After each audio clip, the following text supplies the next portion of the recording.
अस्सलाम वालेकुम welcome to foodie with binu சேனல். ஒரு வீடியோ நான் ஷூட் பண்ணுறதுக்கு காலையில் வேலை முடிச்சதுக்கப்புறம் இப்படி தான் இருக்கும் பாருங்கள். அதுக்கப்புறம் நான் இதெல்லாம் க்ளீன் பண்ணதுக்கப்புறம் தான் வீடியோ ஷூட் பண்ணணும். ஒரு வீடியோ எடுக்கிறதுல எவ்வளோ வேலைகள் இருக்குதுன்னு பார்த்துக்கிடுங்க. ஒரு 10-15 நிமிஷத்தில் எல்லாமே நான் க்ளீன் பண்ணிட்டேன்.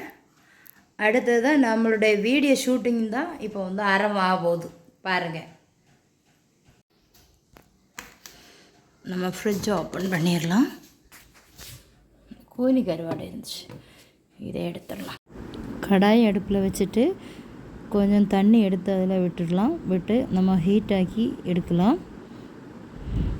ஹீட் ஆக்கினதுக்கப்புறம் தண்ணி எடுத்துக்கலாம்.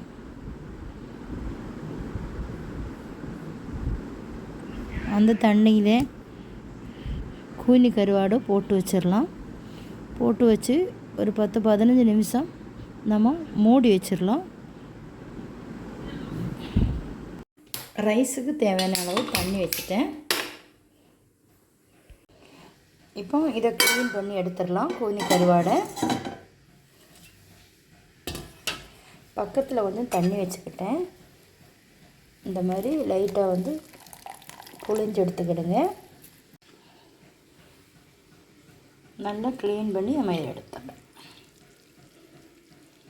2 வெங்காயம் எடுத்துட்டேன். 1.5 வெங்காயம் எடுத்திருக்கேன். ஒரு தக்காளி பழம். இப்போ தக்காளி, பச்சை மிளகு, பூடு எல்லாமே விலை கூடுதல். என்னது சமைக்கிறதுன்னே தெரியலை. சரி, இருக்கிறத வச்சு நம்ம சமாளிச்சிடலாம். கடாய் வச்சு ஒரு 2 டேபிள் ஸ்பூன் வந்து கோகோனட் ஆயிலோ குக்கிங் ஆயிலோ விட்டுக்கிடுங்க. ஹீட் ஆகிடுச்சு. நம்ம வெங்காயத்தை போட்டு விட்டுடலாம். கறிவேப்பிலையும் போடலாம்.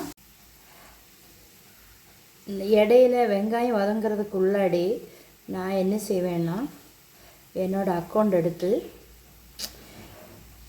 பார்ப்பேன். ஏன்னா வீடியோ வந்து அப்லோடு போட்டிருந்தேன், அப்லோட் ஆச்சுதா, ஷார்ட் வீடியோ என்ன ஆச்சுது அப்படின்னுலாம் வந்து வீடியோ கொஞ்சம் இடையில செக் பண்ணுவேன். இப்போ பொன்முடிக்கு போன வீடியோ தான் நான் இப்போ வந்து போட்டிருக்கேன். அப்புறம் ஷார்ட் வீடியோ வந்து என்னாச்சு அந்த மாதிரி எல்லாம் பார்ப்பேன். யார் கமெண்ட் பண்ணியிருக்காங்க இடையில அப்படின்னு சொல்லிட்டு செக் பண்ணுவேன். அதுக்கெல்லாம் ரிப்ளை கொடுப்பேன். அப்புறம் வெங்காயம் வெந்துன்னா பார்க்கலாம். அது கூட தக்காளியும் போட்டு விடலாம். நல்லா மசிஞ்சு வேகணும். கூடவே கல் உப்பையும் போட்டுடலாம். இப்போ வெங்காயம் தக்காளி நல்லா வதங்கிடுச்சு. நம்ம க்ளீன் பண்ணி வச்சுக்க கூனியை போட்டுடலாம். அதுக்கு ஒரு தட்டு கொடுத்துடலாம்.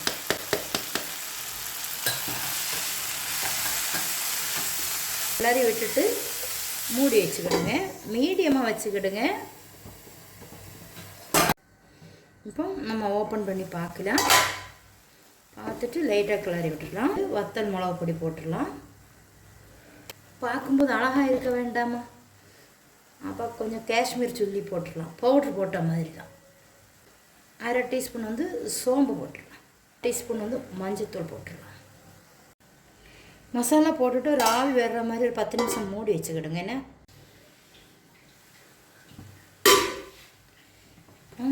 நம்ம லைட்டாக வந்து கிளறி விட்டுடலாம். நான் சால்ட் போட்டிருந்தேன், செக் பண்ணலை. லைட்டாக வந்து நம்ம தண்ணி தொளிச்சு விட்டுடலாம். ரொம்ப அதிகமாக எடுத்து விட வேண்டாம். லைட்டாக தண்ணி தொளிச்சு விட்டா போதும். சாதத்தில் பிசைஞ்சு சாப்பிடணும், சூப்பராக இருக்கும். போட்டுட்டு செக் பண்ணிக்கிடுங்க. மூடி வச்சிடலாம்.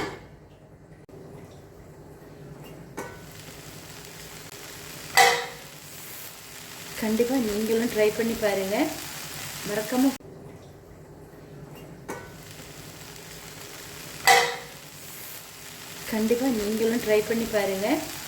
மறக்காமல் ஃபுட்டி வித் binu வேலை செய்துட்டு நிற்கும்போதுமே எனக்கு ரொம்ப டயர்டாக இருந்துச்சு.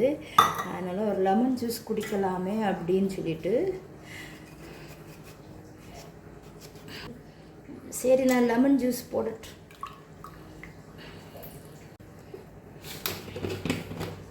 கரெக்டாக வந்து மணி 11க்கு நான் வீடியோ ஷூட் பண்ண வந்துட்டேன்.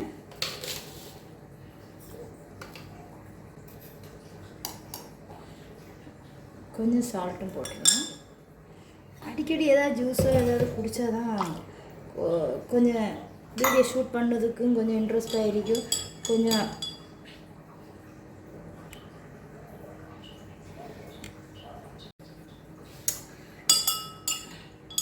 இதுதான் கரெக்டாக இருக்குது. அந்த ஸ்பூன் போட்டப்பறம் மிக்ஸ் பண்ணவே முடியல எனக்கு.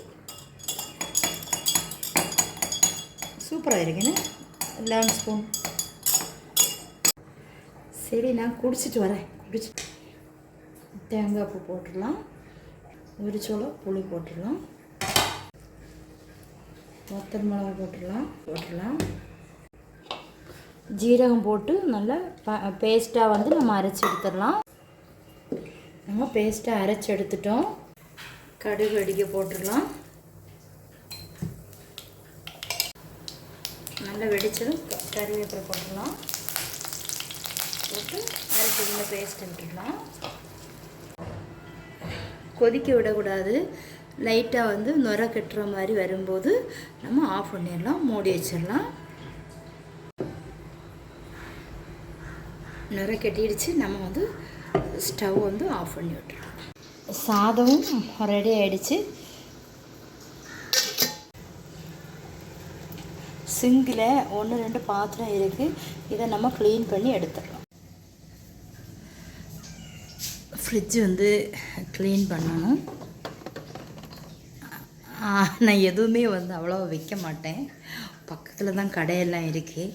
அதனால் குறைவாக தான் வச்சுருப்பேன். நீ அப்படி தான் ஒரு துண்டு ப்ரெட்டு இந்த மாதிரி ஐட்டம் தான் இருக்கும் பாரு. இதெல்லாம் எடுத்துகிட்டு க்ளீன் பண்ண போகிறேன். இப்போ காய்கறியெல்லாம் எதுவும் வாங்கி வைக்கிறது ஒன்றும் கிடையாது. ரொம்ப விலை ஜாஸ்தி. அதனால் எதுவுமே வாங்கி வைக்கிறது இல்லை. அப்பப்போ வாங்கி தான் யூஸ் பண்ணுறது.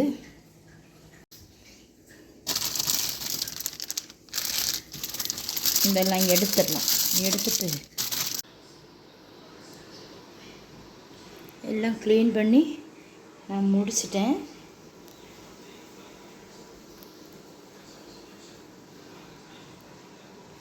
மேலே உள்ளதெல்லாம் காஞ்சதுக்கப்புறம் எடுத்து வச்சுட்டேன். கீழே உள்ளதெல்லாம் என்ன தான் எடுத்து வைக்கணும்.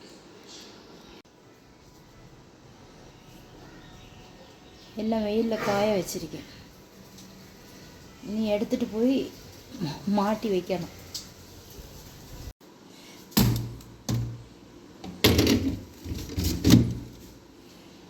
மாட்டியாச்சு. எப்போவுமே க்ளீன் பண்ணிவிட்டு நம்ம பார்க்கும்போது அது அழகாக தான் இருக்கும் இல்லையா? நல்ல தூசியாக இருந்துச்சு. கொஞ்ச நாள் ஆச்சு க்ளீன் பண்ணி. ஒரு வாரத்தில் ஒருக்கா க்ளீன் பண்ணிட்டோன்னா சூப்பராக இருக்கும். நல்லா க்ளீன் பண்ணி விட்டுட்டு 2 மணிக்கூர் நான் காய விட்டுட்டு எல்லாமே எடுத்து வச்சுட்டேன். அவ்வளோவா பொருளெல்லாம் கிடையாது. அதனால் ஈஸியாக க்ளீன் பண்ணிவிட்டு ஈஸியாக எடுத்தும் வச்சுட்டேன். இது க்ளீன் பண்ணுறதுக்கு தான் கொஞ்சம் கஷ்டமாக இருந்துச்சு. ஸ்டெப்பாக எடுக்கிறதுக்கு எல்லாம் தான் க்ளீன் பண்ணியாச்சு. இனி க்ளோஸ் பண்ணி விட்டுடலாம். 2 ப்ரெட்டு தான் இருந்துச்சு. இதை சின்ன சின்னதாக பிச்சு போட்டுடலாம். கை வச்சு நல்லா பொடிச்சு விட்டுக்கிடுங்க. கொஞ்சமாக கேபேஜ் துருவி போட்டுக்கிடுங்க. வெங்காயம் வந்து சாப் பண்ணி போட்டுக்கிடுங்க. 1/2 டீஸ்பூன் வந்து சோம்பு, பட்டை, பூடு வந்து கல்லில் போட்டு இடித்து எடுத்துக்கலாம். நம்ம இடித்த இஞ்சியும் கருவேப்பட்டை, மல்லி இலை, கருவேப்பிலை போட்டுடலாம். அது கூட வந்து பச்சை மிளகா கட் பண்ணி வச்சுருக்கேன், அதையும் போட்டுடலாம். 1/2 ஸ்பூன் வந்து வத்தல் மிளகா பொடி, 1/2 டீஸ்பூன் வந்து காஷ்மீர் சில்லி, சோம்பு 1/2 ஸ்பூன். இடியப்ப மாவு இல்லைன்னா சம்பா அரிசி மாவு எடுத்துக்கிடுங்க, அது நல்ல டேஸ்ட்டாக இருக்கும். அதில் 2 டீஸ்பூன் வந்து சேர்த்துக்கிடுங்க. 1 ஸ்பூன் வந்து மைதா மாவு சேர்த்துக்கிடுங்க. 1 டீஸ்பூன் வந்து கார்ன்ஃப்ளவர் மாவு. பெப்பர் போட்டுக்கிடுங்க. 1/2 ஸ்பூன் வந்து சால்ட்டு போட்டுக்கிடுங்க. இதுக்கு 1/2 டீஸ்பூன் வந்து கஸ்தூரி மெஹந்தி வந்து நல்லா கசக்கி போட்டுக்கிடுங்க. இப்போ லைட்டாக தண்ணி தெளிச்சிட்டு, நிறைய ஓவராக தண்ணியெல்லாம் விட வேண்டாம், நல்லா மிக்ஸ் பண்ணி எடுங்க. இப்போ மாவெல்லாம் நல்லா மிக்ஸ் பண்ணியாச்சு. நிறைய தண்ணியெல்லாம் விடக்கூடாது. சின்ன சின்ன இந்த உருண்டை மாதிரி எடுக்கிற அளவுக்கு ஈரப்பமாக இருக்கணும். ஆயில் ஹீட் ஆகிடுச்சு. நம்ம குட்டி குட்டி உருண்டையாட்டு நம்ம போட்டுடலாம். ஃப்ரை பண்ணி நீங்கள் போடலாம். திருப்பியே போடாண்டாம் போல இருக்குது, அப்படியே ஃப்ரை ஆகிடுச்சு பாருங்க. நல்லா ஃப்ரை ஆகிடுச்சு. நம்ம இதை எடுத்து வச்சிடலாம்.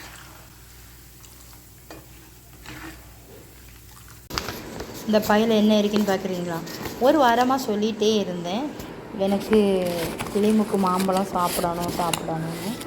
இப்போ நான் சாப்பிட்டு 10 நாள் ஆயிடுச்சு.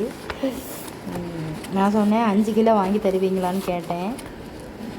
அதனால் வாங்கி கொடுத்துட்ருக்காங்க. எடுத்து காமிக்கிறேன். என்னோடய மச்சான் தான் வாங்கி கொடுத்துட்ருக்கேன்.